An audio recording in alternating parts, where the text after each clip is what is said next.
So hello everyone and I welcome you all to NEET rank plus.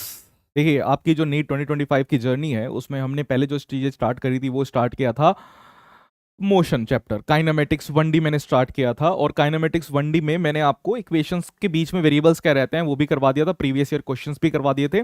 But अभी कुछ changes हैं। Changes ये है कि अभी हम एक नया चैप्टर स्टार्ट कर रहे हैं, इलेक्ट्रिक चार्जेस एंड फील्ड। क्योंकि क्लास 12th का अगर हम देखें तो वेटेज थोड़ा सा ज़्यादा रहता है एंड ऐसा ऊपर से ऑर्डर आए हैं कि हमें हमारी जो टेस्ट सीरीज है उसमें हम पहले जो है वो 12th के चैप्टर्स जो हैं उसको कवर करेंगे।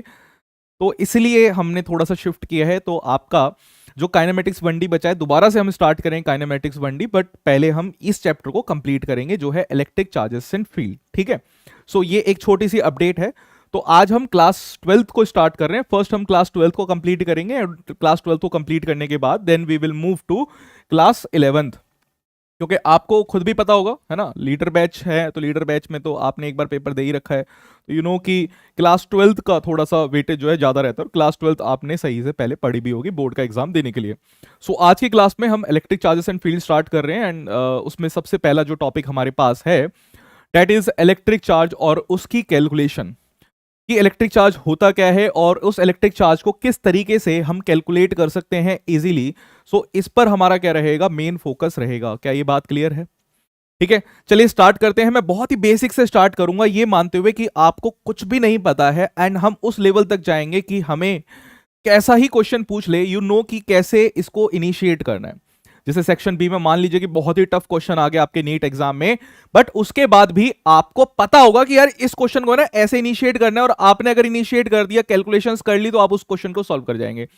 तो हमारा टारगेट ये रहेगा। और नीट के पीवाईक्यू जो प्रीवियस ईयर क्वेश्चंस के फॉर्मेट हैं उस फॉर्मेट के हिसाब से तो हम चलेंगे ही चलेंगे ताकि आपकी स्पीड जो है वो बड़ी रहे और 180 आउट ऑफ 180 मैजिक स्कोर हम एक साथ क्या करें, स्कोर करें। It's not only your. ठीक है, चलिए स्टार्ट करते हैं। समझते हैं कि दुनिया एक्चुअली बनी कैसे। फिजिक्स की अगर हम बात करें तो फिजिक्स की हम ये बात करते हैं कि फिजिक्स में हम यूनिवर्स को पढ़ते हैं। Study of universe, study of nature is known as physics. और यूनिवर्स में अगर हम देखें, आपको कोई बोले कि यूनिवर्स में आपको क्या क्या चीजें दिखती है, तो हम ये कह सकते हैं बिल्कुल, अगर हम यूनिफाई चीजें करना चाहें, कि we have only two things, कि दो ही थिंग्स हमारे पास होती है। एक हमारे पास मैटर है और दूसरा हमारे पास क्या है, एनर्जी है। तो एक हमारे पास क्या होता है, मैटर। मैटर का मतलब आप जानते हैं, anything that is mass and occupy space. जो भी चीज जिसके पास मास है और जो थोड़ा सा भी स्पेस ऑक्यूपाई करता है, यानी कि उसके पास वॉल्यूम भी है। ठीक है, बाद में आगे चल के हम थर्मोडायनेमिक्स पढ़ेंगे तो आई विल ऐड कि मैटर के पास जो होता है टेम्परेचर जरूर होता है। ठीक है, अगर कोई टेम्परेचर नहीं है, 0 केल्विन से नीचे की तरफ अगर हम बात कर रहे हैं या 0 केल्विन ही है, डेट मीन्स कि वो स्पेस है। तो मैटर हमारे पास anything that is mass and occupy space. और दूसरी चीज जो हमारे पास रहती है that is energy. And later on in our physics class only हम ये भी देखेंगे कि मैटर और एनर्जी आपस में रिलेट रहते हैं और इन दोनों के बीच में जो आपस में रिलेशन रहता है that was given by Einstein. Einstein ने हमें दिया था और आइंस्टाइन ने हमें बोला था कि E इज इक्वल्स टू क्या होता है, MC²। राइट, जितनी भी मूवीज वगैरह वेब सीरीज वगैरह बनती है उन सब में क्या करते हैं, ये E is equals to MC² लिख के बिल्कुल ऐसा हो जाते हैं कि पूरी की पूरी फिजिक्स उनको आती है।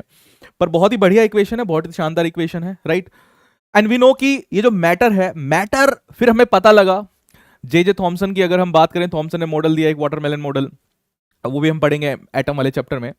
तो हमारे पास मैटर जो है, मैटर बेसिकली और भी सब एटॉमिक, मतलब आप आगे जाएंगे कि मैटर किससे बना हुआ है, मैटर हमारे पास एटम से बना हुआ है।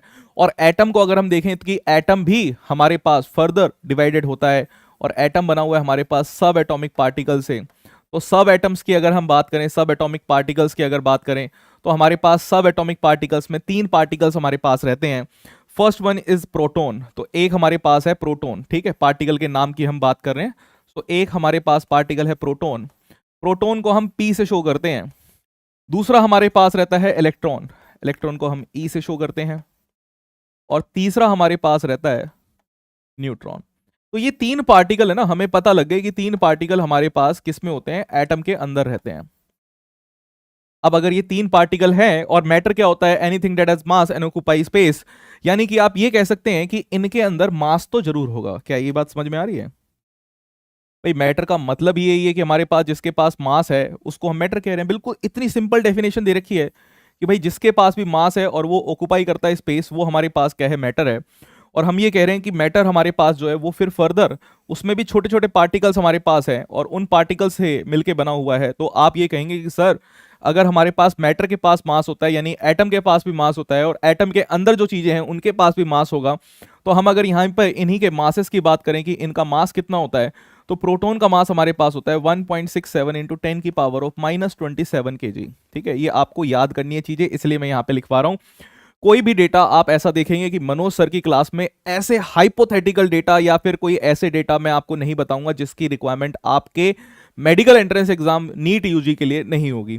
जितना भी डेटा बताऊंगा सारा आपके लिए इंपॉर्टेंट है। अगर मैंने कुछ भी चीज लिखी है, यानी कि आप मान के चलिए कि पेपर डिफिकल्ट आए या कोई ऐसा भी आए आपके एग्जाम में, इसके आने के चांसेस हैं, इनको यूज करना है। ठीक है, सो हमारे पास मास प्रोटॉन का ये रहता है।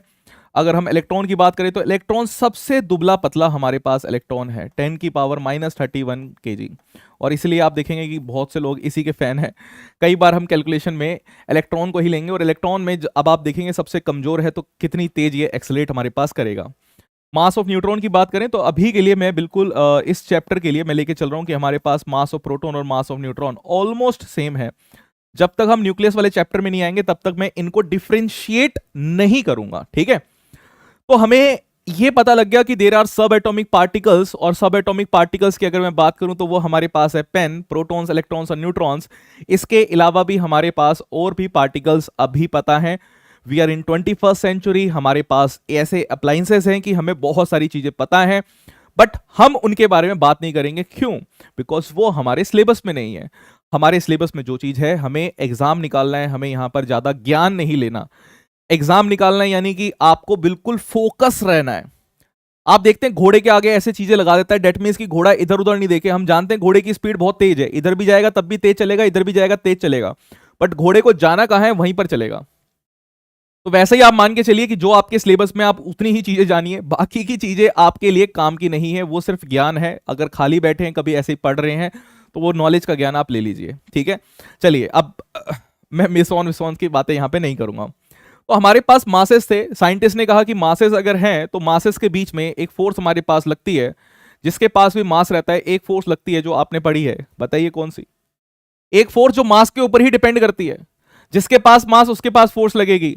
जी हाँ, अगर आपके दिमाग में आया है ग्रेविटेशनल फोर्स, तो बिल्कुल वही ग्रेविटेशनल फोर्स है। और साइंटिस्ट ने सोचा कि ठीक है, अब अगर इनमें मासेस अगर हमारे पास हैं तो इनमें एक फोर्स तो लग रही होगी, और वो फोर्स हमारे पास क्या है? Gravitational force. ठीक है, तो साइंटिस्ट ने कहा कि एक फोर्स तो हमारे पास लग रही होगी, और वो हमारे पास क्या है? Gravitational force. तो साइंटिस्ट ने ग्रेविटेशनल फोर्स लिखा कि Fg, ग्रेविटेशनल फोर्स हमारे पास क्या होती है? Gm1m2/r²। तो साइंटिस्ट ने ना ग्रेविटेशनल फोर्स निकालना स्टार्ट किया कि हमारे पास प्रोटॉन और प्रोटॉन के बीच में क्या होनी चाहिए? अट्रैक्टिव फोर्स होनी चाहिए, बिकॉज ग्रेविटेशनल फोर्स आप जानते हैं कि अट्रैक्टिव होती है। अरे बताइए, क्या आप ये जानते हैं ना कि हमारे पास अगर हम बात करें ग्रेविटेशनल फोर्स की, तो क्या होगा? हमारे पास अट्रैक्शन होगी कि प्रोटॉन और प्रोटॉन तो क्या हो जाने चाहिए? अट्रैक्ट हो जाने चाहिए ड्यू टू ग्रेविटी। बट हमें पता लगा प्रैक्टिकल करके कि यार प्रोटॉन प्रोटॉन तो क्या करते हैं? रिपल करते हैं, यानी ये ग्रेविटेशनल फोर्स के अलावा कोई दूसरी फोर्स लग रही है। कोई फोर्स है तो उसका कोई कॉज होगा, कॉज की बात कर रहे हैं। तो अब ये फोर्स लग क्यों रही है? एक प्रॉपर्टी के अंदर अगर मास ही था तो मास की वजह से तो ग्रेविटी लगती है, क्योंकि साइंस को हम यूनिफाई करना चाहते हैं। साइंस को हम मान के चलते हैं कि साइंस मतलब ऐसी चीज है कि that is the deadly enemy of uniqueness, की कोई चीज यूनिक नहीं होगी। मास है तो लगनी चाहिए ग्रेविटी, बिल्कुल लॉजिकल। फिर हमें पता लगा कि ये कुछ ऑब्जेक्ट्स ऐसी होती है जिनके पास मास के अलावा है ना एक और प्रॉपर्टी रहती है, and that property is known as charge. तो चार्ज भी उसी तरीके से फंडामेंटल प्रॉपर्टी आपके पास है, जैसे आपके पास मास होता है एक सब एटॉमिक पार्टिकल में, इसी तरीके से हमारे पास जो चार्ज होता है ये भी क्या है? एक बिल्कुल फंडामेंटल प्रॉपर्टी है जो एक सब एटॉमिक के अंदर पहले से एग्जिस्ट कर रही है। तो प्रोटॉन के ऊपर जो चार्ज होता है, प्रोटॉन के ऊपर प्लस चार्ज रहता है, एंड दैट इज 1.6 इंटू 10 की पावर -19 कूलम। तो ये हमारे पास इसके पास चार्ज रहता है। इलेक्ट्रॉन की अगर बात करें तो इलेक्ट्रॉन के ऊपर नेगेटिव चार्ज होता है 1.6 इंटू 10 की पावर ऑफ -19 कूलम। एंड अगर मैं बात करूं न्यूट्रॉन की, तो न्यूट्रॉन पे कोई चार्ज नहीं होता, और न्यूट्रॉन पे चार्ज नहीं तो हम इसकी पूरे चैप्टर में कोई बात नहीं करेंगे। जिस पर कोई चार्ज नहीं उसकी कोई बात नहीं, हमारे काम का ये टॉपिक नहीं। क्योंकि इस चैप्टर में हम क्या पढ़ रहे हैं? इलेक्ट्रिक चार्जेस एंड उसकी फील्ड। तो जिस पे कोई चार्ज नहीं, उसकी कोई फील्ड नहीं, तो हम सिर्फ ज्ञान के लिए ही नहीं पढ़ेंगे, हमें एंट्रेंस एग्जाम के लिए पढ़ना है। अपना फोकस बिल्कुल बना के रखना है कि आपको 180 आउट ऑफ 180 लेने हैं, उतनी ही मेहनत करनी है जितने आपका स्कोर आ जाए, उसी को बार बार चीजें करेंगे अगर टाइम आपके पास ज्यादा है। तो साइंटिस्ट ने ये देख लिया कि हमारे पास क्या होता है, इनके पास चार्ज रहता है और ये एक पार्टिकल पे चार्ज है। किस पे चार्ज है भाई? ये एक पार्टिकल पे चार्ज है और इस चार्ज की वजह से बहुत सारे इफेक्ट आपके पास आते हैं और उन्हीं इफेक्ट को देखते हैं। ये एक इंटरनल प्रॉपर्टी है सब एटॉमिक पार्टिकल की, जैसे प्रोटॉन की इंटरनल प्रॉपर्टी है कि प्रोटॉन को अगर आप उठाएंगे तो उसके पास मास भी है और उसके पास चार्ज भी है। दोनों चीजें है प्रोटॉन के पास। इलेक्ट्रॉन को अगर आप लेंगे तो इलेक्ट्रॉन के पास मास भी है, इलेक्ट्रॉन के पास चार्ज भी है, दोनों चीजें हैं। अब इस चार्ज, ये चार्ज एक्चुअली होता क्या है? तो ये फंडामेंटल बेसिक प्रॉपर्टी है जैसे मास होती है, बट इस चार्ज की वजह से हमारे पास ये दो चीजें कर सकता है। ये इलेक्ट्रिक फील्ड को प्रोड्यूस कर सकता है, ये मैग्नेटिक फील्ड को प्रोड्यूस कर सकता है, और इसके अलावा ये इलेक्ट्रिक फोर्स को एक्सपीरियंस कर सकता है और मैग्नेटिक फोर्स को भी एक्सपीरियंस कर सकता है। दोबारा समझिए, अगर मैंने माना कि आपके पास एक मोबाइल फोन है तो मोबाइल फोन से आप कॉल भी कर सकते हैं और मोबाइल फोन से आप कॉल को रिसीव भी कर सकते हैं, राइट? ऐसे ही हमारे पास चार्ज है। चार्ज कुछ चीज क्रिएट भी कर सकता है और उस चीज को रिसीव भी कर सकता है। कौन सी चीज? इलेक्ट्रिक, मैग्नेटिक, ठीक है। सो हमारे पास चार्ज की अगर हम बात करें, सो चार्ज की बात देखिए यहां पे। चार्ज क्या है? It is a basically property. हमारे पास एक प्रॉपर्टी है। किसकी प्रॉपर्टी है? मैटर की प्रॉपर्टी है। मैटर की प्रॉपर्टी, अब तक आप क्या समझते थे? मैटर को आप समझते थे कि anything that has mass, anything that has space, उसको आप कहते थे कि मैटर है। अब मैं कह रहा हूं कि मैटर के अंदर जो एटम है, उस एटम के अंदर के जो पार्टिकल्स हैं उसके पास मास के साथ साथ चार्ज भी होता है, बट चार्ज हर एक पार्टिकल के पास नहीं है, न्यूट्रॉन के पास नहीं है, बट कुछ स्पेशल पार्टिकल हमारे पास हैं जैसे प्रोटॉन्स और हमारे पास इलेक्ट्रॉन्स, उनके पास मास होता है। तो ये भी एक तरीके से फंडामेंटल प्रॉपर्टी है उन स्पेशल पार्टिकल्स की, जिसकी वजह से वो क्या कर सकते हैं? एक काम कि वो प्रोड्यूस कर सकते हैं, दूसरा काम कि वो एक्सपीरियंस भी कर सकते हैं, ठीक है। दो चीजें हमारे पास कि electrical and magnetic phenomenas, electric and magnetic phenomenas को एक्सपीरियंस कर सकते हैं। अब हमारे पास टाइप्स ऑफ चार्जेस की अगर बात करें कि कितने तरीके के चार्जेस हैं, अभी मैंने आपको बताया कि टाइप्स ऑफ चार्जेस की अगर हम बात करें तो there are two types of charges. एक टाइप हमारे पास रहता है पॉजिटिव चार्ज और दूसरा चार्ज हमारे पास रहता है नेगेटिव चार्ज, ठीक है। अब ये जो पॉजिटिव चार्ज और नेगेटिव चार्ज जो हमारे पास है, इसका नामकरण जो किया था वो हमारे पास ग्रेट अमेरिका का एक साइंटिस्ट था जिसका नाम था Franklin. Franklin is one of the founding father of USA, United states of America के फाउंडिंग फादर हैं, और उन्होंने इस चीज का लॉजिक दिया कि यार ये पॉजिटिव नेगेटिव क्यों नाम रखें, बिकॉज अगर ये पॉजिटिव नेगेटिव एक साथ, जैसे नंबर्स हमारे पास होते हैं कि +5 और -5 आपके पास है, तो +5 -5 को अगर आप जोड़ देंगे, ऐड कर देंगे तो आपके पास 0 आएगा। सिमिलरली अगर आपके पास कोई पॉजिटिव चार्ज है और आपके पास नेगेटिव चार्ज है, उनको अगर आप जोड़ देंगे तो आपके पास भी 0 चार्ज आएगा, ठीक है। अब पॉजिटिव चार्ज आपके पास किस वजह से हो सकता है उसको समझिए। भाई पॉजिटिव चार्ज आपके पास हो सकता है, पहली चीज ड्यू टू प्रोटॉन्स, कि आपके पास प्रोटॉन की वजह से हो सकता है पॉजिटिव चार्ज, राइट। जितने प्रोटॉन्स होंगे उतना चार्ज पॉजिटिव चार्ज आपके पास होगा। चार्ज के लिए हम एक सिंबल यूज करते हैं। सिंबल की अगर हम बात करें चार्ज के लिए, सिंबल फॉर चार्ज जब हम रिप्रेजेंट करेंगे, आई होप यू नो कि एक बेसिक डिफरेंस होता है इंसान और जानवर में। क्या एक छोटा सा बेसिक डिफरेंस होता है इंसान और जानवर में? आप जानवर से अलग क्यों हैं? बिकॉज आप जो चीज बोली जा रही है वो तो चीजें समझ ही रहे हैं, भावनाएं भी समझ रहे हैं, बट इसके साथ साथ आप जो सिंबल्स रहते हैं, लिखे हुए सिंबल्स जो हैं, इसको भी समझ रहे हैं। जानवर नहीं समझते लिखे हुए सिंबल। कहीं पर आपको दिखे कि एक सिंबल लिखा हुआ और जानवर ने देखा हु यहां नहीं जाना, ऐसा नहीं होता ना। तो आप भाषा भी समझ सकते हैं। तो हमारे पास चार्ज को हमें ना कैपिटल क्यू या स्मॉल क्यू दोनों से शो करते हैं। क्यू और क्यू दोनों से, स्मॉल क्यू या कैपिटल क्यू दोनों से ही हम देखेंगे चार्जेस को हम शो करते हैं। और यूनिट जो रहती है, यूनिट भी मैं लिख ही देता हूं यहीं पे। इसकी चार्ज की यूनिट जो होती है डेट इज कूलम्स। हमारे पास चार्ज की जो यूनिट्स रहती है डेट इज कूलम, ऐसा यूनिट।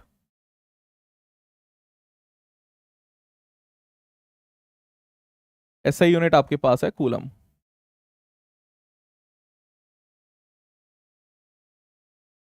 ठीक है। चलिए टाइप्स ऑफ चार्जेस की अगर हम बात करें,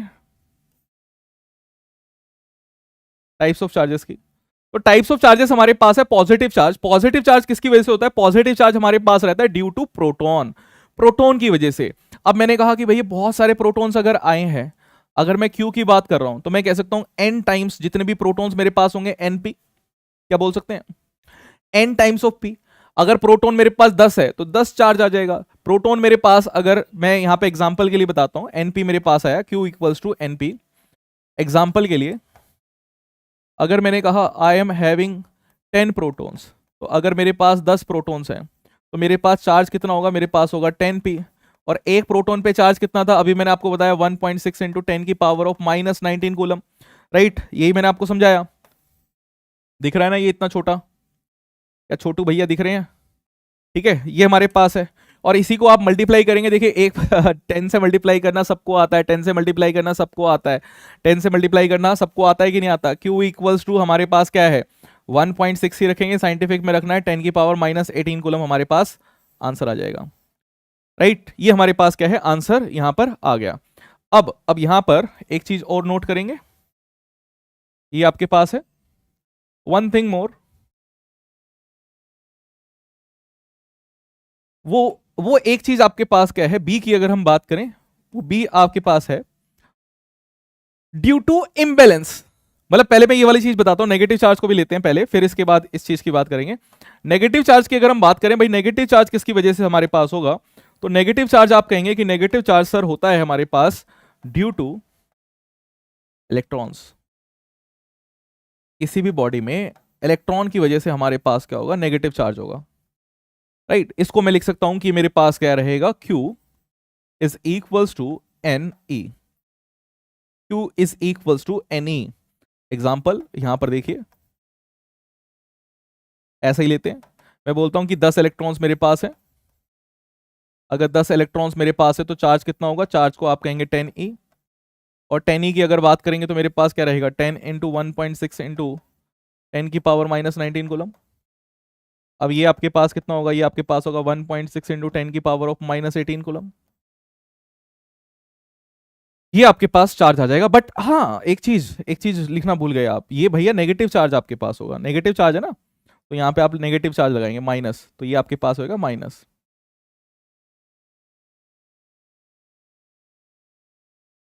टू आपके पास माइनस में रहेगा, ठीक है? तो अब दूसरी चीज, आपके पास ये जो पॉजिटिव चार्ज है, ये ऐसे भी हो सकता है, मतलब आपके पास एक जो, अगर मैं मैटर की बात करूं, सो ड्यू टू प्रोटॉन्स तो हो ही रहा है कि प्रोटॉन्स प्रोटॉन्स अगर रहेंगे तो उसकी वजह से होगा। फिर मैं आपको कह रहा हूं कि हमारे पास नंबर ऑफ प्रोटॉन्स जो होंगे greater than number of electrons अगर हमारे पास है तब भी होगा। Due to number of protons अगर ज्यादा है नंबर ऑफ इलेक्ट्रॉन से, तब भी हमारे पास क्या होगा? पॉजिटिव चार्ज होगा। मान लेते हैं नंबर ऑफ इलेक्ट्रॉन्स हमारे पास n है और नंबर ऑफ इलेक्ट्रॉन्स मान लेते हैं कि m है, ठीक है? सो इसको थोड़ा सा छोटा कर दें, छोटा छोटी छोटी कर दें, छोटी छोटी कर दें इसे।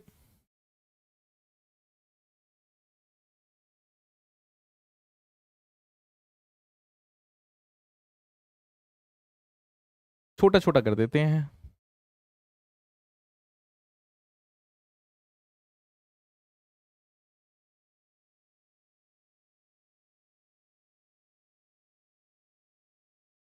फिर यहां पर देखिए, फिर मैं बोल रहा हूं यहां पे कि हमारे पास अगर n प्रोटॉन जो है वो ज्यादा है m से, तो हमारे पास जो चार्ज होगा वो क्या होगा? आपके पास ये होगा n माइनस ऑफ m। और चार्ज ऑन प्रोटॉन और चार्ज ऑन इलेक्ट्रॉन हमारे पास क्या होता है? सेम होता है। आप यहाँ पे p लिख देंगे इस तरीके से, ठीक है? आपके पास इम्बैलेंस होगा तब भी आपके पास जो है वो पॉजिटिव चार्ज हमारे पास आ जाएगा। और अगर मैं यहाँ पे बोलूँ, हमारे पास सेकेंड केस आपके पास हो सकता है कि आपके पास नंबर ऑफ इलेक्ट्रॉन्स जो हो वो ज्यादा हो, नंबर ऑफ इलेक्ट्रॉन्स जो हैं आपके पास ज्यादा हो as compare to number of protons, ठीक है? बस ये दो ही तरीके हैं आपके पास। हमारे पास इलेक्ट्रॉन की हम बात करेंगे तो हमारे पास ये m है, और m माना है ना हमने, m, तो ये m माना और इसको हमने n माना है, ठीक है? तो ये आपके पास चार्ज आ जाएगा। इस चार्ज की अगर बात करेंगे तो ये चार्ज कितना होगा? ये आपके पास होगा m माइनस ऑफ n, और नेगेटिव रखना है आपको, माइनस इलेक्ट्रॉन। तो ये आपके पास चार्ज रहेगा। क्या ये बात समझे? This is very very important. ये बेसिक हमारे पास प्रिंसिपल है कि चार्ज एक्चुअली है क्या, हमारे पास चार्ज कैसे क्रिएट हो रहा है। अब इसी में हम प्रॉपर्टी पढ़ते हैं कि चार्जेस की कुछ प्रॉपर्टीज होती है। अभी आपने चार्ज पढ़ा कि चार्ज की यूनिट आपके पास जो है वो कूलम्स में है। चार्ज पॉजिटिव चार्ज कैसे क्रिएट होता है, नेगेटिव चार्ज कैसे क्रिएट होता है आपके पास। पॉजिटिव चार्ज किसी को हम कहेंगे यानी कि प्रोटॉन्स उसके पास होंगे। दो ही चीजें अपने दिमाग में रखनी है कि पॉजिटिव चार्ज अगर मैं कह रहा हूं तो प्रोटॉन्स आपके पास होंगे, सिर्फ प्रोटॉन्स ही होंगे, या फिर आपके पास प्रोटॉन्स ज्यादा होंगे एज कंपेयर टू इलेक्ट्रॉन्स। तो कोई भी अगर मेरे पास मैटर है तो ये चीजें हो सकती हैं। और अगर बैलेंस आउट हो जाए, आप कहें कि सर प्रोटॉन्स और इलेक्ट्रॉन्स बैलेंस आउट है ना, तो अगर हमारे पास बराबर है तो हम कहेंगे कि भैया जीरो चार्ज है, जीरो चार्ज है। और जिस पे कोई चार्ज नहीं उसकी कोई बात नहीं, उसकी कोई भी बात नहीं करेंगे। ठीक है, चलिए अब बात करते हैं यहां पे नेक्स्ट की बात करें। नेक्स्ट हमारे पास है इस साइड प्रॉपर्टीज ऑफ चार्जेस। अब हमें चार्जेस के बारे में जानना है कि चार्जेस कैसे कैसे काम करते हैं, तो एक बार जान लेते हैं कि प्रॉपर्टीज क्या होती है चार्जेस की। ठीक है, तो बिल्कुल बेसिक प्रॉपर्टीज से पहले स्टार्ट करते हैं। सबसे पहली प्रॉपर्टी हमारे पास रहती है कि like charges REPL each other. Like charges REPL each other. हमारे पास लाइक चार्जेस जो होते हैं वो रेपल करते हैं। तो ये पॉजिटिव चार्ज आपके पास रहेगा तो पॉजिटिव चार्ज को रेपल करेगा, है ना। नेगेटिव चार्ज को रेपल करेगा, सिंपली। दूसरी प्रॉपर्टी अगर मैं यहां पे कहूं तो दूसरी प्रॉपर्टी हमारे पास क्या है, unlike charges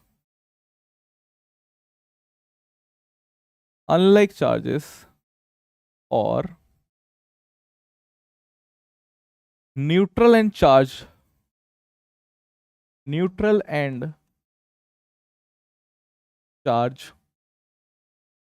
body can attract each other. Neutral and charge body can attract each other.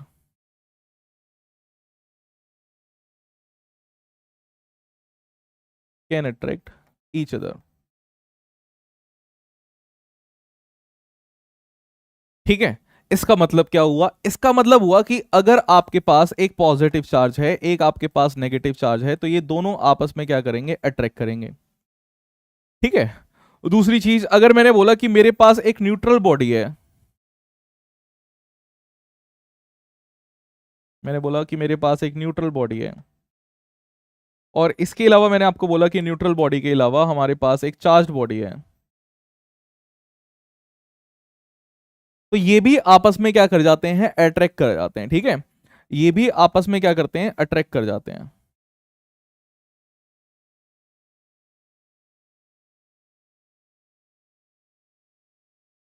Fine, सो ये भी आपस में क्या करते हैं, अट्रैक्ट करते हैं। So this is the property of charges. ये हमारे पास क्या है, प्रॉपर्टी है चार्जेस की, कि चार्जेस हमारे पास किस तरीके से काम करते हैं। अभी बहुत सारी प्रॉपर्टीज है, इतना मतलब इतनी जल्दी खत्म नहीं हो रही चीजें। आगे आते हैं नेक्स्ट में, प्रॉपर्टीज ऑफ चार्जेस में ही हम आगे बात करेंगे।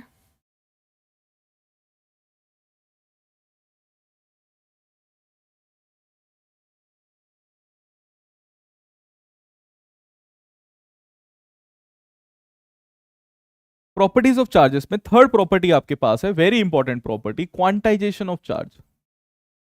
Quantization of charge.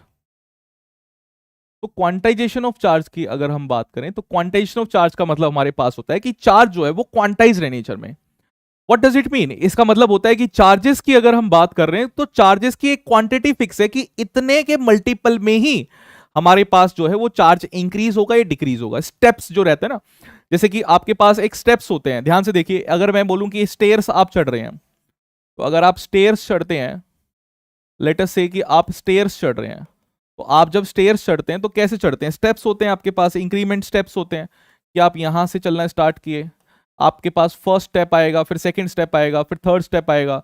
सो आपके पास फर्स्ट स्टेप के बाद क्या आता है, नेक्स्ट स्टेप क्या आता है, फर्स्ट के बाद सेकंड आता है, सेकंड के बाद थर्ड आता है, थर्ड के बाद फोर्थ आता है, फोर्थ के बाद फिफ्थ आता है। क्या आप ऐसे बोलते हैं कि 1.5 स्टेप पर हूं मैं, या 2.5 स्टेप पर हूं, मतलब आप बीच में नहीं रह सकते। इंटीजर वैल्यूज होती है मेरे पास, मैं ये कह सकता हूं कि मेरे पास स्टेयर्स में इंटीजर वैल्यूज ही यहां पर हमारे पास होगी, है ना। आप इंटीजर वैल्यूज में ही क्या है, आगे आगे बढ़ सकते हैं। ऐसे क्वांटाइजेशन ऑफ चार्ज की हम जब बात करते हैं तो हम ये कहते हैं कि हमारे पास जो चार्ज है, सबसे पहली बात यहाँ पे क्वांटेशन ऑफ चार्ज की जब हम बात करते हैं तो यहाँ पे कंडीशन है, ये क्वांटेशन ऑफ चार्ज कहां पे वैलिड होगा, तो कंडीशन हमारे पास क्या है, एट माइक्रोस्कोपिक लेवल, यानी कि बहुत छोटे लेवल पर जब आप बात कर रहे हैं तभी हमारे पास क्या होगा, वैलिड होगा। तो हम बात कर रहे हैं यहां पे एट माइक्रोस्कोपिक लेवल की, बहुत छोटे माइन्यूट से लेवल की हम बात कर रहे हैं, ठीक है। उस माइन्यूट लेवल में, माइक्रोस्कोपिक लेवल पर ही ये हमारे पास क्वांटेशन ऑफ चार्ज जो होता है वैलिड होता है। क्वांटेशन ऑफ चार्ज कभी भी हमारे पास वैलिड नहीं होगा जब मैक्रोस्कोपिक की बात करेंगे, बड़े लेवल की बात करेंगे। बड़ा लेवल कुछ भी हो सकता है, बड़ा लेवल जब वहां से जो चार्जेस निकल रहे हैं वो बहुत सारे हों, है ना। जब चार्जेस हमारे पास बहुत सारे नंबर्स में निकलेंगे तब हम उसकी बात नहीं करेंगे। इट्स लाइक कि आप बाल्टी में पानी भर रहे हैं, आप बाल्टी में पानी भर रहे हैं और कोई आपसे बोले कि आप बताइए कितने कितने जो है वो मॉलिक्यूल्स H2O के आ गए हैं, तो आप कहेंगे अबे पागल है क्या भैया, इतने लीटर पानी में हम क्या मॉलिक्यूल्स कैलकुलेट करेंगे। बट अगर कोई बोलेगा कर सकते हैं, बट हम नहीं करेंगे, इग्नोर कर देंगे। तो ऐसे बहुत सारे जब चार्जेस रहते हैं तो we ignore that, macroscopic level पे हम इग्नोर करते हैं। तो कंडीशन यहां पे ये है कि एट माइक्रोस्कोपिक लेवल ओनली, हम ये जो क्वांटेशन ऑफ चार्ज है इसको माइक्रोस्कोपिक लेवल पर ही बात कर रहे हैं। और माइक्रोस्कोपिक लेवल पर हम बोलते हैं कि जो चार्ज हमारे पास है that is equals two plus minus of NE। और आपने अभी ही देखा कि हमारे पास जो रहता है चार्जेस जो होते हैं वो एक नंबर में ही हमारे पास इंक्रीज होते हैं, नंबर में ही क्या होते हैं, डिक्रीज होते हैं। बिकॉज हम यहां पे मान के चल रहे हैं कि इलेक्ट्रॉन को काट के आप दूसरे को अलग नहीं कर सकते। अगर इलेक्ट्रॉन जाएगा तो पूरा जाएगा, आधा होके नहीं जाएगा। ये ऐसा समझिए कि मिठाई आप खरीदने गए हैं या समोसे खरीदने गए हैं, तो कोई समोसे वाला जनरली, मतलब मैंने तो देखा नहीं कि आधा समोसा आपको दे दे कि आपने कहा जी आधा खाने का मन ही है, आज इतना मन नहीं है, पैसे नहीं है या कुछ नहीं है, आपको डोनेट कर रहा हो वो बात अलग है कि वो डोनेट कर रहा हो कि ले जी आधा तू ले आधा मैं खा लेता हूं। पर आपको जो वो समोसे वाला जब समोसे देगा तो वो पूरा ही समोसा देगा, राइट। ऐसे ही अगर आप दूध की थैली, थैली में दूध आते हैं, अगर आप गांव से हैं तो गांव से तो वो जो भैंस का दूध आप डायरेक्टली निकालते हैं वो बात अलग है कि आप ऐसे 1 लीटर दे दें या उसमें से कम दे दें। पर नॉर्मली अगर आप गांव में भी आजकल थैलियों के दूध ही चलते हैं, और अगर शहर में हम बात करें तो शहर में थैली में दूध आता है। तो थैली का जो पैकेट होता है दूध का वो फिक्स है कि 500 ml आएगा तो 500 ml आएगा। आप दुकान पे जाके ये नहीं बोल सकते कि मुझे 1 कप चाय पीनी है तो 1 कप दूध दे दो, बस नहीं बोल सकते ना, दुकान में वो नहीं देगा आपको। ऐसा ही क्वांटेशन ऑफ चार्ज है हमारे पास। क्वांटेशन ऑफ चार्ज में हम यहां पे बात कर रहे हैं कि आपके पास वेयर n क्या है, हमारे पास इंटीजर वैल्यू है। n हमारे पास जो है वो इंटीजर वैल्यू रहेगी। और आपके पास अगर हम इलेक्ट्रॉन की बात करें तो इलेक्ट्रॉन हमारे पास है चार्ज ऑन इलेक्ट्रॉन, और चार्ज ऑन इलेक्ट्रॉन हमारे पास होता है 1.6 इंटू 10 की पावर ऑफ -19 कूलम, ठीक है। इलेक्ट्रॉन हमारे पास है चार्ज ऑन इलेक्ट्रॉन, ई जो है चार्ज ऑन इलेक्ट्रॉन है। अब ये जो क्वांटेशन ऑफ चार्ज आया यहाँ पे एक बहुत ही बेसिक सा, यहाँ पे ही हम बहुत सारी मेहनत हमें करनी है इस क्वांटेशन ऑफ चार्ज पे। एक क्वेश्चन करते हैं, अगर कोई आपसे पूछे हाउ मेनी इलेक्ट्रॉन्स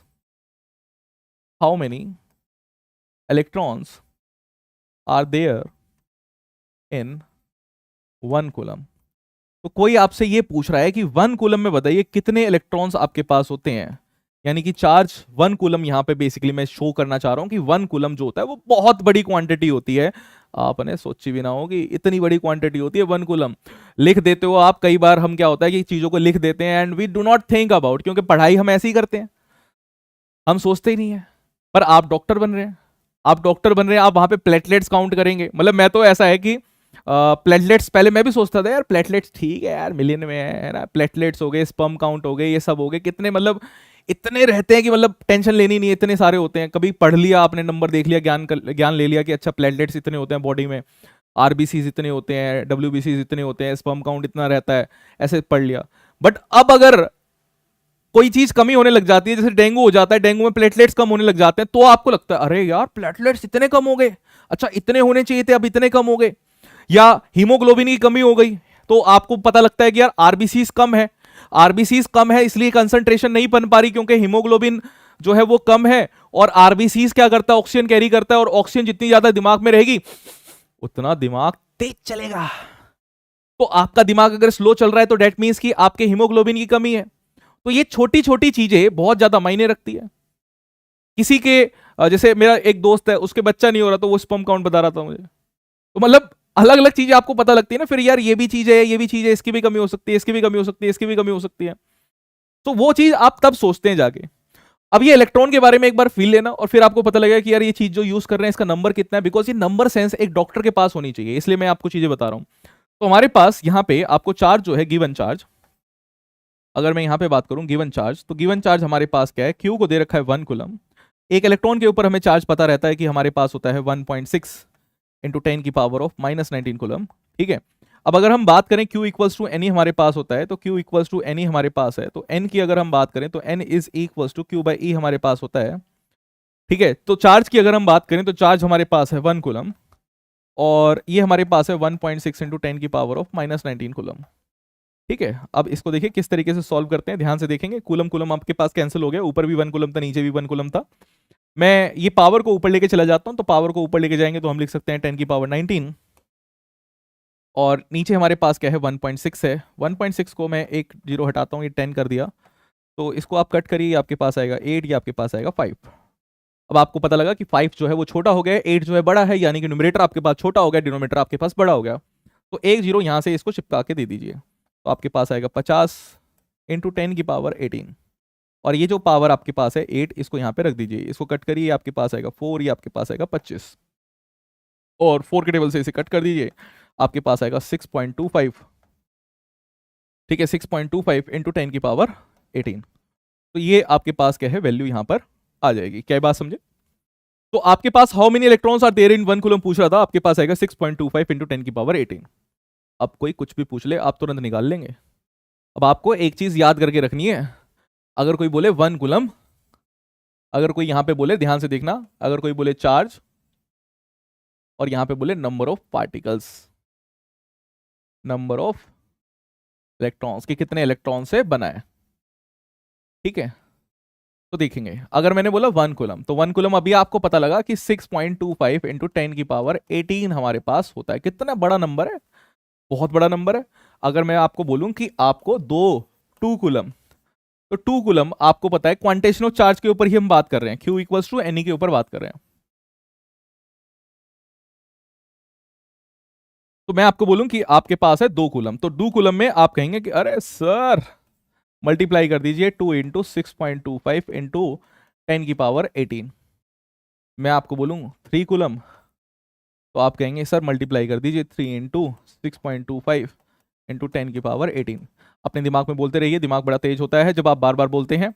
अच्छा, अगर मैं कहूं कि 5.5, अगर मैं कहूं कि 5.5 कूलम, तो आप कहेंगे सर कोई नहीं 5.5 मल्टीप्लाई कर दो। तो एक तरीके से मैं अगर आपको कह रहा हूं कि आप एन सी यानी कि एन टाइम्स ऑफ कूलम, तो आप क्या कह सकते हैं सर, ये हमारे पास होगा एन इंटू 6.25 इंटू 10 की पावर 18। ठीक है, क्या बात समझ रहे हैं? अच्छा, ये जो हमने यहां पे बात करी, हमने इलेक्ट्रॉन्स की जो बात करी, तो हमारे पास एन इंटीजर में आ रहा था। अच्छा, एक चीज ध्यान रखना, मैंने यहां पे 5.5 कूलम तो लिखा कि 5.5 कूलम आपके पास हो सकता है, तो ये वैल्यू हो सकती है। बट अगर मैं यहां पे नोट करके लिखेंगे, अगर मैं आपको बोल रहा हूं कि 5.5 ऑफ इलेक्ट्रॉन, 5.5 ऑफ इलेक्ट्रॉन मैंने लिखा, तो इलेक्ट्रॉन 5.5 नहीं हो सकते हैं, क्योंकि इसके आगे इंटीजर ही होना चाहिए था। क्वांटेशन ऑफ चार्ज क्या था भाई, इलेक्ट्रॉन आपके पास 5.5 इलेक्ट्रॉन कैसे देंगे आप किसी को, समझ रहे हैं? 5.5 इलेक्ट्रॉन क्या होगा, यानी कि 5 इलेक्ट्रॉन और 5 में से फिर वो एक आधा इलेक्ट्रॉन आपके पास, तो वो नहीं आता। तो आप ध्यान रखिए कि यहां पर ये नहीं पॉसिबल है, ये पॉसिबल है। 5.5 कूलम पॉसिबल है, 5.5 इलेक्ट्रॉन पॉसिबल नहीं है। Coulomb is a very big quantity, coulomb is a very big quantity, वहां पे पार्टिकल्स हैं आपके पास, सिंगल सिंगल पार्टिकल लेके आप 5.5 कूलम बना सकते हैं, बट आप जो है वो यहां पर ये 5.5 इलेक्ट्रॉन्स नहीं बना सकते हैं। क्या बात समझे?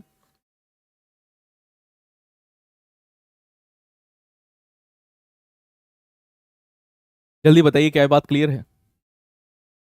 आई होप कि ये चीज क्लियर है आपको। ठीक है, कैसे हम यहां पे काम कर रहे हैं, आगे आते हैं। आगे यहीं पर चीजें सीखिए। अब हमें सीखना है फाइंडिंग ऑफ चार्ज, कि कैसे चार्ज को फाइंड किया जाता है, या कैलकुलेटिंग चार्ज।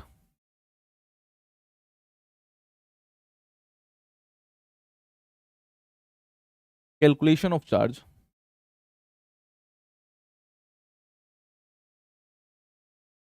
सबसे पहले बात करते हैं इन एटम। एटम में कैसे देखेंगे कि कितना हमारे पास चार्ज आ रहा है। लेट मी से, पहले मैं बिल्कुल एक जनरल एग्जांपल बताता हूं, देखेंगे जो जनरल एग्जांपल समझ लेता है उसका दिमाग बहुत तेज है। नहीं तो मैं एग्जांपल्स, इतने सारे एग्जांपल्स आपको दूंगा कि आप कहेंगे कि अरे सर बिल्कुल समझ में आ गया है। ठीक है, तो चलिए, अगर मैं बोलूं कि किसी भी एलिमेंट को हम जनरली एक्स से रिप्रेजेंट करते हैं, इधर हम उसकी क्वांटिटी को जेड लिखते हैं और इधर हम ए लिखते हैं। अगर मैं यहां पे जेड लिख रहा हूं तो जेड का मतलब हमारे पास क्या होता है, जेड का मतलब हमारे पास होता है एटॉमिक नंबर। जेड का मतलब हमारे पास होता है एटॉमिक नंबर। और ए जो हमारे पास है इसको हम लिख सकते हैं मास नंबर। ठीक है, अब ये जो एटॉमिक नंबर आपके पास है, इस एटॉमिक नंबर को आप लिख सकते हैं कि इसी का मतलब होता है नंबर ऑफ प्रोटॉन्स। और मास नंबर की अगर हम बात करें तो मास नंबर का आपके पास होता है प्रोटॉन्स प्लस न्यूट्रॉन्स। दूसरे तरीके से समझिए कि अगर मैंने इस एलिमेंट को x लिखा है तो आप ऐसा समझ सकते हैं कि x का मतलब क्या है, हमारे पास बीच में क्या है, हमारे पास बीच में, अरे चल जा चाचा, हमारे पास बीच में यहाँ पर सेंटर न्यूक्लियस है, और न्यूक्लियस के अराउंड हमारे पास यहाँ पे मैंने माना कि हमारे पास जो है वो शेल है। ठीक है, तो ये आपके पास मैंने बोला कि ये बीच में हमारे पास क्या है, दिस इज न्यूक्लियस। ये हमारे पास न्यूक्लियस है और इस न्यूक्लियस के अंदर प्रोटॉन्स होते हैं और इस न्यूक्लियस के अंदर न्यूट्रॉन्स भी होते हैं। इस न्यूक्लियस के अंदर प्रोटॉन्स भी रहते हैं और इस न्यूक्लियस के अंदर न्यूट्रॉन्स भी हमारे पास होते हैं। ठीक है, और अगर हम यहाँ पे बात करें तो हमारे पास यहाँ पे क्या है, इलेक्ट्रॉन्स रहते हैं, और इलेक्ट्रॉन्स क्या है, यहाँ से इस तरीके से रिवॉल्व करते हैं। अगर हम प्लेनेट प्लेनेट की नहीं कह रहा, प्लेनेटरी मॉडल होता है वैसे, ये एटॉमिक मॉडल जो होता है this is also known as planetary model. But अभी हम बात कर रहे हैं यहाँ पे कि जो एटम हमारे पास है, जो एटम हमारे पास है, ये एटम अंदर की हम बात कर रहे हैं कि प्रोटॉन्स कितने हैं, न्यूट्रॉन्स कितने हैं। जैसे कि एटॉमिक नंबर जो हमारे पास होता है वो प्रोटॉन के ऊपर डिसाइड होता है, और मास नंबर जो है वो अंदर के जो हमारे पास ये जो न्यूक्लियस है, न्यूक्लियॉन्स जो होते हैं इसके ऊपर डिपेंड कर रहा है। ठीक है, तो इस तरीके से हम इस लिख सकते हैं। तो अगर आप कोई पूछे कि पॉजिटिव चार्ज कितना होगा, यहीं पर अगर कोई आपसे पूछे कि बताइए चलिए पॉजिटिव चार्ज कितना होगा, ठीक है, आपसे कोई पूछे कि पॉजिटिव चार्ज कितना होगा, तो पॉजिटिव चार्ज को आप कह सकते हैं कि आपके पास पॉजिटिव चार्ज होगा, भाई नंबर ऑफ प्रोटॉन्स मतलब पी है, आप कह सकते हैं कि पी टाइम्स ऑफ ई, कह सकते हैं। अरे मतलब जेड ही कह लो, अगर ऐसे नहीं बोला तो प्लस जेड ही, जितने आपके पास एटॉमिक नंबर होगा उसको चार्ज, जो इलेक्ट्रॉन पे चार्ज होता है उससे मल्टीप्लाई कर दीजिए। अगर मैं आपको बोलूं कि नेगेटिव चार्ज कितना होगा,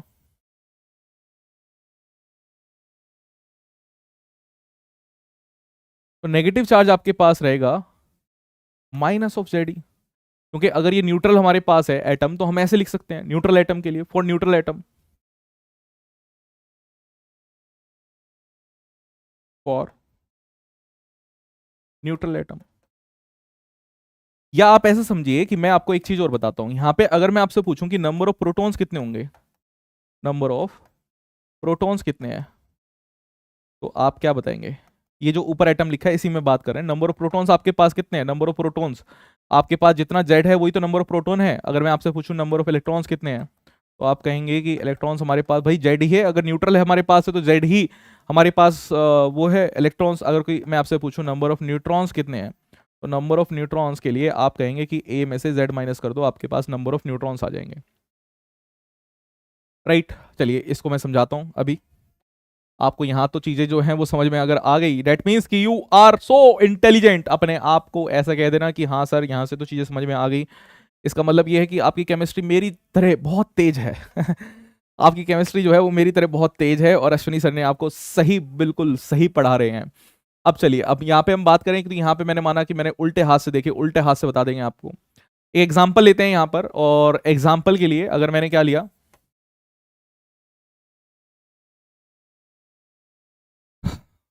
एग्जाम्पल लेते हैं, बहुत ही शानदार एक एग्जाम्पल सोडियम का, बहुत पॉपुलर एग्जाम्पल। लेट मी से कि हमारे पास सोडियम है, और जब मैं सोडियम की बात कर रहा हूं तो सोडियम को हम कैसे लिख सकते हैं? सोडियम को हम लिख सकते हैं 1123। और इसमें मैं बोलूं कि आप ये बता दीजिए कि नंबर ऑफ प्रोटॉन्स कितने हैं, तो आप कहेंगे नंबर ऑफ प्रोटॉन सर 11 है। मैं बोलूं ठीक है, नंबर ऑफ इलेक्ट्रॉन्स बताओ, आप कहेंगे सर ये न्यूट्रल है, तो हमारे पास अगर ये न्यूट्रल है सर 11 ही होंगे। मैं आपको बोलूं नंबर ऑफ न्यूट्रॉन बता दो, बस ये तो न्यूट्रॉन मैं आपकी प्रैक्टिस करा रहा हूँ। 23 माइनस 12 आपके पास 11 रहेगा, तो 12 आ जाएगा। ठीक है, अब मैं आपसे पूछूं कि आप चलिए ये बताइए पॉजिटिव चार्ज कितना होगा, पॉजिटिव चार्ज इन सोडियम,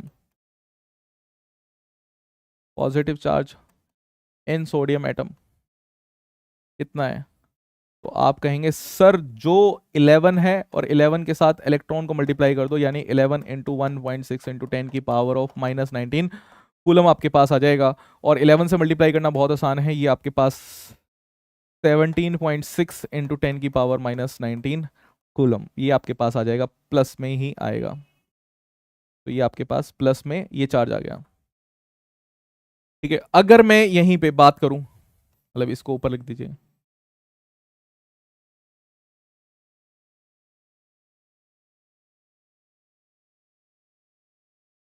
अब आप कहिए नेगेटिव चार्ज।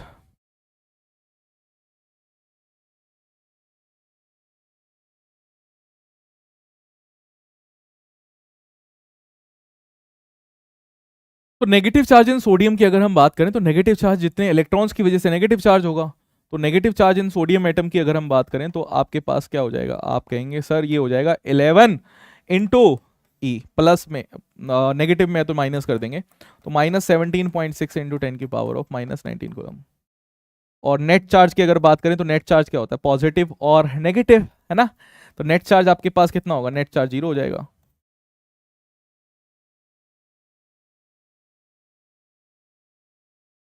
नेट चार्ज आपके पास 0 हो जाएगा। तो एटम में हम इस तरीके से क्या है, बड़ी आसानी से चार्ज निकाल सकते हैं कि एक एटम पे चार्ज कितना होता है। अब आगे बढ़ेंगे। अब अगर मैंने कहा कि मेरे पास एटम नहीं आके क्या आगे, कैटायंस एनायंस अगर आगे, तो क्या होगा? तो सेकेंड पार्ट हमारे पास है इन कैटायंस एंड, कैटायंस क्या होता है पता है ना? Positive charge.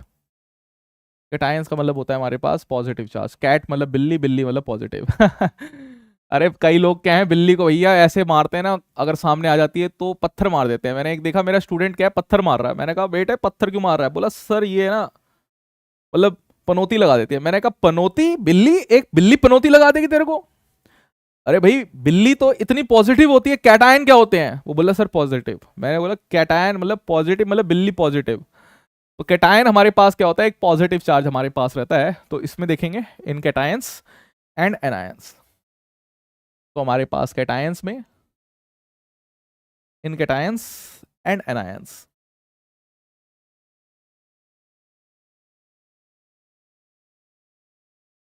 एनायंस हमारे पास क्या है? Negative charge.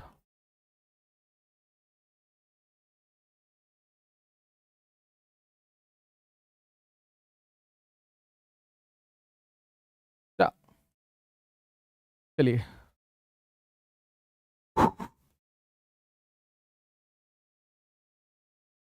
कैटायंस और एनायंस की बात करें, सबसे पहला हम क्या लें? सबसे पहले मैं पसंद करता हूं बिल्ली को, तो आई टेक कैटायंस। कैटायंस की अगर मैं बात कर रहा हूं, मैंने ले लिया सोडियम प्लस। सोडियम प्लस मैंने लिखा है, तो 11 और 23 इसी तरीके से लिखते हैं भाई।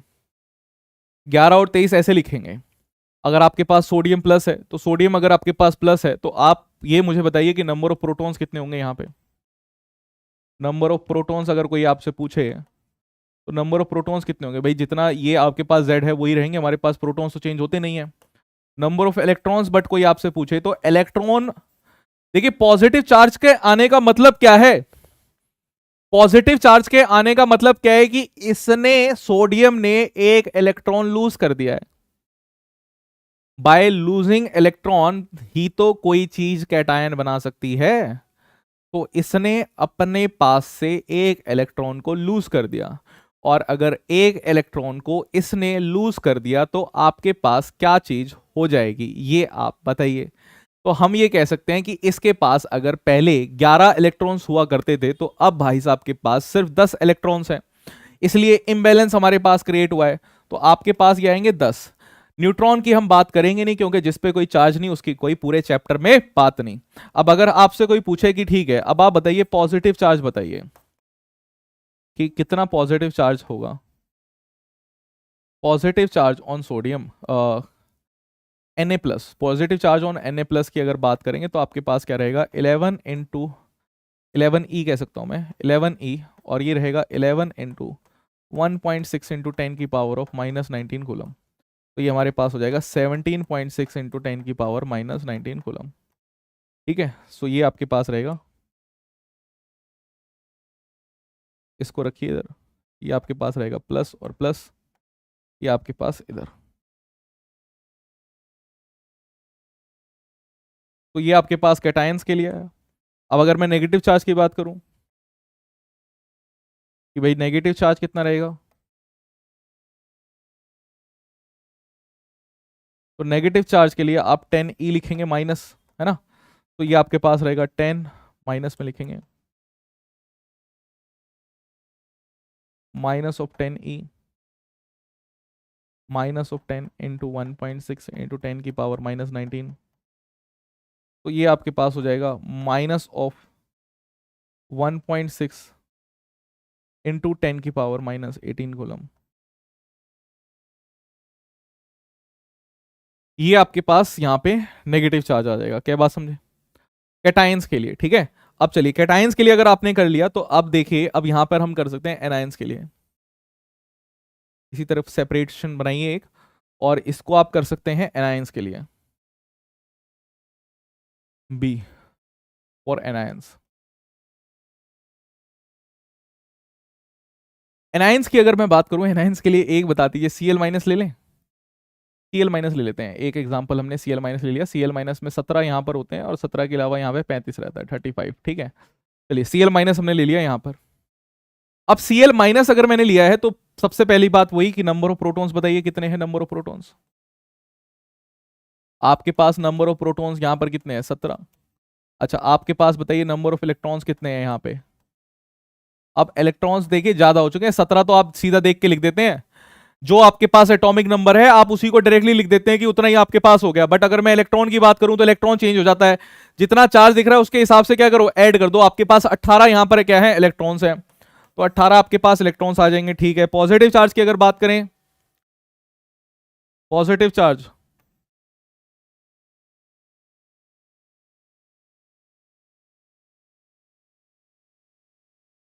Positive charge on Cl minus, तो ये आपके पास रहेगा 17 इंटू 1.6 इंटू 10 की पावर ऑफ -19 कूलम, और ये रहेगा प्लस। अगर मैं बात करूं नेगेटिव चार्ज की, तो negative charge on Cl minus, ठीक है, negative charge on Cl minus की अगर बात करेंगे तो ये आपके पास रहेगा माइनस ऑफ 18 इंटू 1.6 इंटू 10 की पावर ऑफ -19 कूलम।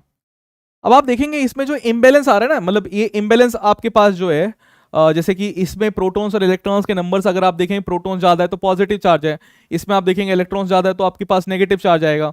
तो दिस इज द वे कैसे आप क्या है एक सिंपल से एक एटम पे निकालते हैं, दूसरा कैटायंस एनायंस पे कैसे निकालते हैं एक चार्ज को। तो एटम में कैसे निकाला, ऐसे है, कैटायंस एनायंस आपके पास रहेगा तो ऐसे निकालेंगे।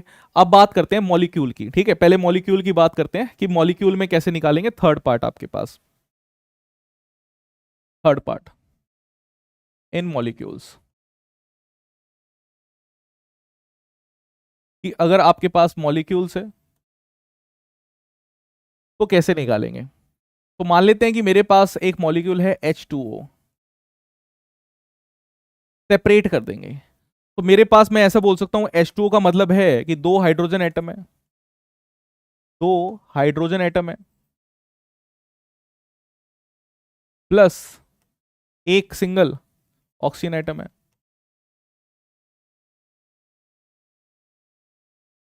ना, दो हाइड्रोजन एटम है और एक मेरे पास क्या है ऑक्सीजन एटम है। अब आप देखेंगे कि अगर आपको पॉजिटिव मतलब नंबर ऑफ प्रोटॉन्स निकालने हैं तो नंबर ऑफ प्रोटॉन्स आपके पास क्या रहेंगे, आप लिखेंगे 2 into number of proton in hydrogen क्योंकि दो एटम है ना, तो दो एटम कंट्रीब्यूट होंगे। Number of hydrogen, number of proton in hydrogen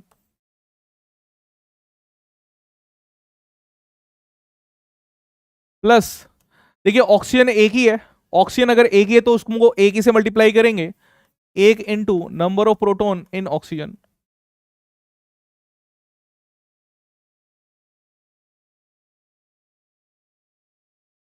एक into number of proton in oxygen.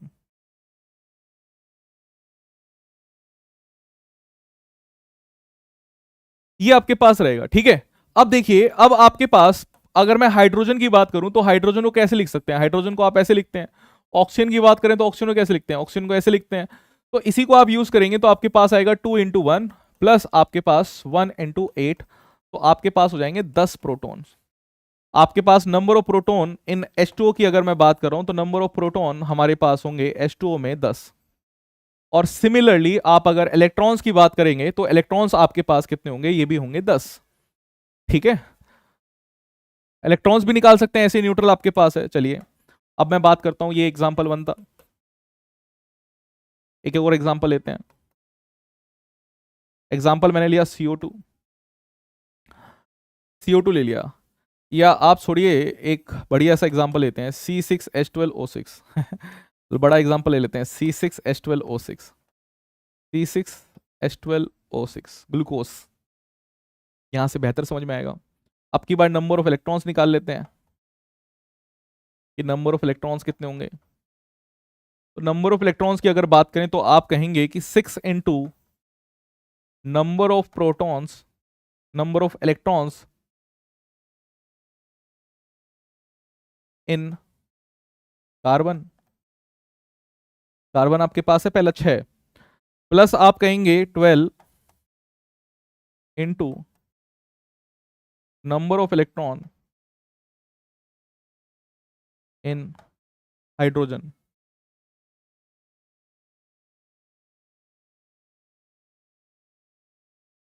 Plus 6 into number of electron in oxygen.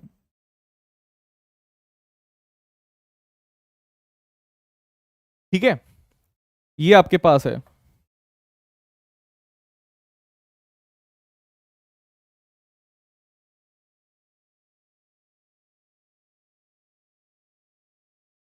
तो अब देखिए, अगर मैं कहूं कि कार्बन को कैसे आप लिख सकते हैं, तो कार्बन को कैसे लिखते हैं, 6 और 12 इस तरीके से लिखा जाता है। हाइड्रोजन की अगर बात करेंगे, हाइड्रोजन को तो ऐसे लिखा जाता है। ऑक्सीजन की अगर बात करेंगे तो ऑक्सीजन को ऐसे लिखा जाता है। ठीक है भाई, जितनी अच्छी मेरी फिजिक्स है उतनी अच्छी मेरी केमिस्ट्री भी है। और वैसे भी एटम्स वाला चैप्टर तो जो है वो आपके फिजिक्स में भी आता है, केमिस्ट्री में भी आता है, तो ये चीजें जो है इंटरकनेक्टेड है। ठीक है, तो यहाँ पर अगर मैं बात करूँ इधर की तरफ ही, तो आपके पास ये 6 into number of electrons in carbon की हम बात कर रहे हैं तो 6 होंगे आपके पास, तो ये होंगे 6 × 6, प्लस अगर हम 12 की बात करें 12 × 1, प्लस अगर हम वहाँ पे बात करें तो 6 × 8 आपके पास रहेंगे। ठीक है, 6 6 36, 36 प्लस 12 आपके पास, और प्लस यहाँ पे 8 6 48, तो आपके पास 50 60 96, तो 96 आपके पास क्या है, इलेक्ट्रॉन्स रहेंगे एक ग्लूकोज में। क्या बात समझे, 96 इलेक्ट्रॉन्स आपके पास यहाँ पर हैं। ठीक है, नंबर ऑफ इलेक्ट्रॉन्स की अगर हम बात करें तो आपके पास है 96।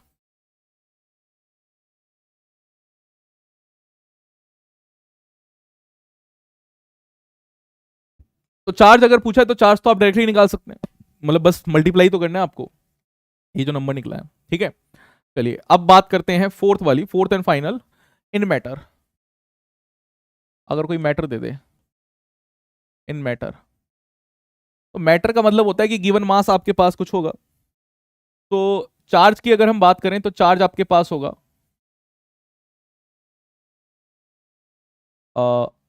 एवेगेड्रोस number into number of moles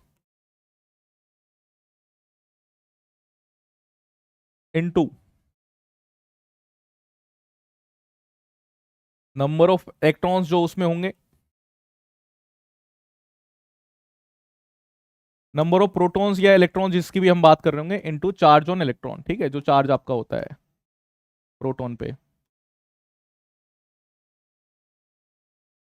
ये हमारे पास तरीका होता है अगर हमारे पास किसी भी मैटर में पूछ रहा है, ठीक है, किसी भी मैटर में अगर पूछेगा तो हम ऐसे निकालेंगे। Number of moles, I hope कि आपको पता है नंबर ऑफ मोल्स हमारे पास क्या होता है। Na हमारे पास एवोगैड्रोस नंबर है,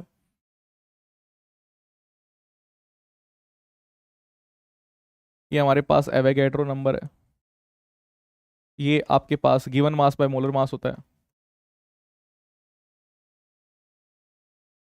मोलर मास या फिर atomic mass, number of moles, ठीक है। इसका बेहतरीन एग्जाम्पल एक है एनसीईआरटी में, आपको एक एग्जाम्पल है एनसीईआरटी का, एक एग्जाम्पल है, और काफी लोग इस एग्जाम्पल को डाउट पूछते हैं। तो एनसीईआरटी का एक एग्जाम्पल है कि आपसे पूछता है कि 1 कप ऑफ वाटर में calculate positive charge in 1 cup of water, calculate positive charge in 1 cup of water, कि आपके पास 1 कप ऑफ वाटर में कितना पॉजिटिव चार्ज आपके पास है। तो इसको कैलकुलेट करने के लिए आप क्या करेंगे, जल्दी बताइए। इसको अगर आपको कैलकुलेट करना है तो आप क्या करेंगे? आपको सबसे पहले मानना पड़ेगा कि 1 कप ऑफ वाटर में कितना मास होता है। तो मास इन 1 कप ऑफ वाटर हमें ये इमेजिन कर लेना है। तो 1 कप ऑफ वाटर को मैं मान लेता हूं कि 250 ग्राम हमारे पास होता है, ठीक है। अब चार्ज हमें पता है कि वाटर में नंबर ऑफ प्रोटॉन्स कितने होते हैं, वाटर में number of protons in water अभी निकाला था, H2O की बात कर रहे हैं, आपके पास 10 होते हैं, 2 हाइड्रोजन के और 8 आपके पास ऑक्सीजन के, तो आपके पास 10 हो गए, ठीक है। अब मुझे अगर पॉजिटिव चार्ज निकालना है, positive charge in 1 cup is equals to Avogadro's number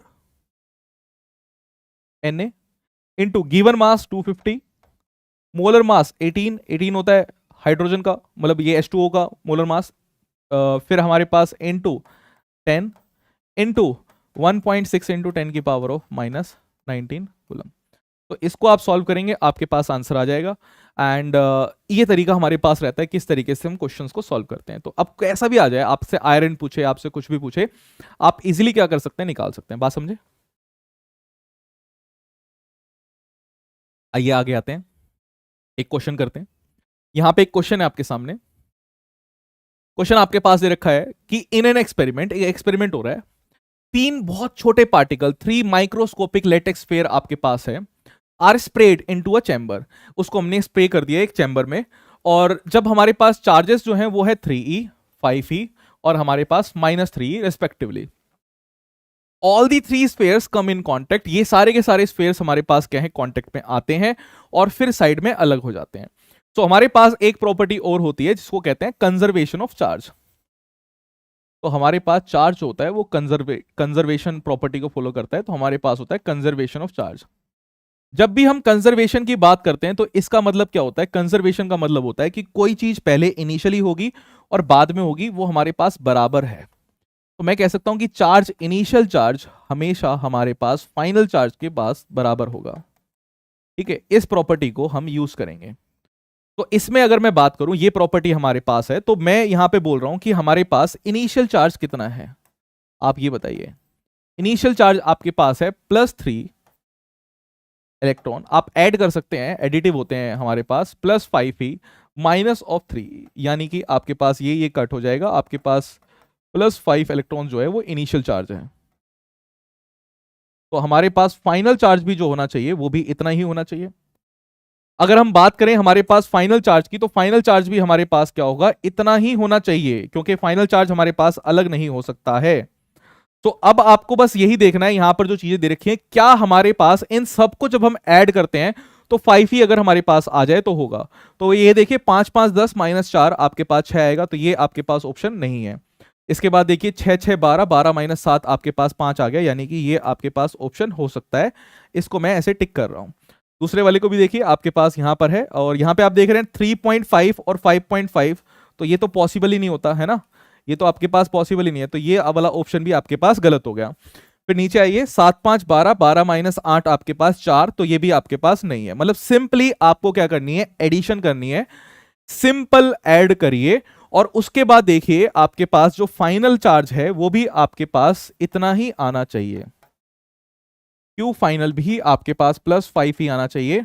तो सिंपल ऐड करो एंड चेक कर लो, सिंपल ऐड करो जो भी ऑप्शन दे रखे हैं और चेक कर लो कि आपके पास ये चीज है या नहीं है, क्योंकि पॉसिबिलिटी बोलिए ना कि कौन सी चीजें पॉसिबल है। देखिए यहां पे पॉसिबल वैल्यूज पूछा है, पॉसिबल यानी कि कौन कौन सी हो सकती है, स्पेसिफिक नहीं बोल रहा कि यही चीज निकली है, आपको निकालना नहीं है, आपको सिर्फ चेक करना है कि हाँ ये चीज हो सकती है कि नहीं हो सकती है, ठीक है, उसका एक वैलिड रीजन के साथ। आगे आते हैं, एक और क्वेश्चन आपके सामने है, यहां पर देखिए इस क्वेश्चन में क्या है, इस क्वेश्चन में बोल रहा है कि आपके पास एक ऑब्जेक्ट है जिस ऑब्जेक्ट के पास पहले से चार्ज है 1 कूलम, यानी कि आपके पास पहले से एक बॉडी है और उस बॉडी पर 1 कूलम चार्ज आपके पास पहले से है।